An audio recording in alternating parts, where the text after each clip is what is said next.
ஸ்ரீ குருவாயூரப்பன் திருவடிகளே சரணம். இந்த தசகத்தோட 4வது ஸ்லோகத்தை இன்னைக்கு பார்க்குறோம். முதல்ல வார்த்தைகளை பிரித்து சொல்லலாம், பிறகு ஒவ்வொரு வரியும் சேர்த்து சொல்லலாம்.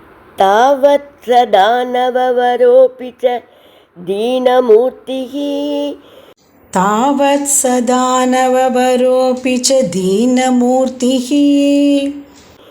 பாவத் கபார பரிதாரண லூனவேகः பாவத் கபார பரிதாரண லூனவேகः சங்கோச்சமாப ததனு க்ஷதபாம்சுகோஷே சங்கோச்சமாப ததனு க்ஷதபாம் சுகோஷே கோஷே வ்யதாயத பவஜ்ஜனனி நிநாதः கோஷே வ்யதாயத பவஜ் ஜனனி நிநாதः தாவத் சதானவரோபி ச தீனமூர்த்திஹ பாவத் கபார பரிதாரண லூனவேகः தாவத் சதானவரோபி ச தீனமூர்த்திஹ பாவத் கபார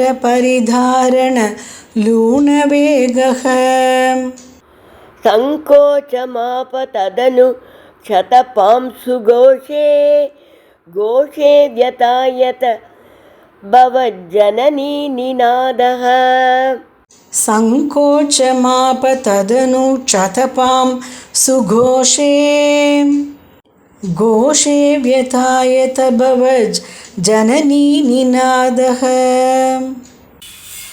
இப்போ நாம் இந்த ஸ்லோகத்தோட வார்த்தைகளை பிரித்து அர்த்தங்களை பார்க்கலாம்.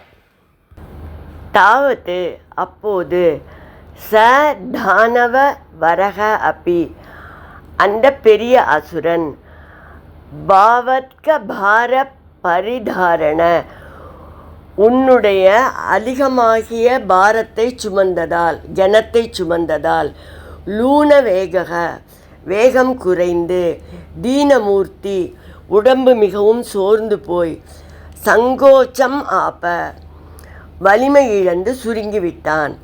தத் அனு அதன் பின், க்ஷதபாம்சு கோஷே புழுதியும் அந்த புழுதி புயலால் ஏற்பட்ட சப்தமும் அடங்கிய கோஷே ஆயர்பாடியில், பவத் ஜனனி நிநாத உன் தாயோட அழுகுரல் மட்டும் வ்யதாயத ஓங்கி ஒலித்தது. இப்போ இந்த ஸ்லோகத்தை முழுவதுமாக பாராயணம் பண்ணி இதோட முழு அர்த்தத்தையும் பார்க்கலாம்.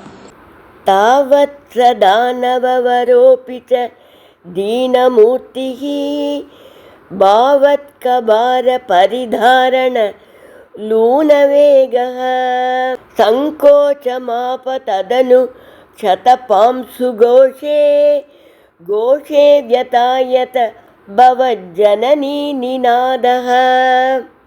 திடீரென்று கிருஷ்ணன் ரொம்ப கனமாகிவிட்டான் அப்படின்னு முதல் ஸ்லோகத்திலேயே பட்டதிரிகள் சொல்லிட்டார் இல்லையா? அது எதுக்குன்னு நமக்கு இப்போ புரியுறது. குழந்தை தானேன்னு நினச்சி கிருஷ்ணனை தூக்கிண்டு அந்த சுழல் காற்று அசுரன் ஒசர கிளம்பினான். ஆனால் கொஞ்ச தூரம் போகிறதுக்குள்ளேயே அவனால் கிருஷ்ணனோட பாரத்தை, உன்னோட பாரத்தை தாங்க முடியல, மேலே ஏறி போக முடியல, வேகம் குறைஞ்சது, உடல் அப்படியே சோர்ந்து சுருங்கி போயிடுது, அசையக்கூட முடியல. அதுக்கு பிறகு கோகுலத்தில் புழுதியும் காற்றின் ஒவ்வொன்ற இரைச்சலும் அடங்கி போயிடுத்து. இப்போது யசோதையோட அழுகுரல் தான் கோகுலம் முழுவதும் பரவி ஒலித்தது.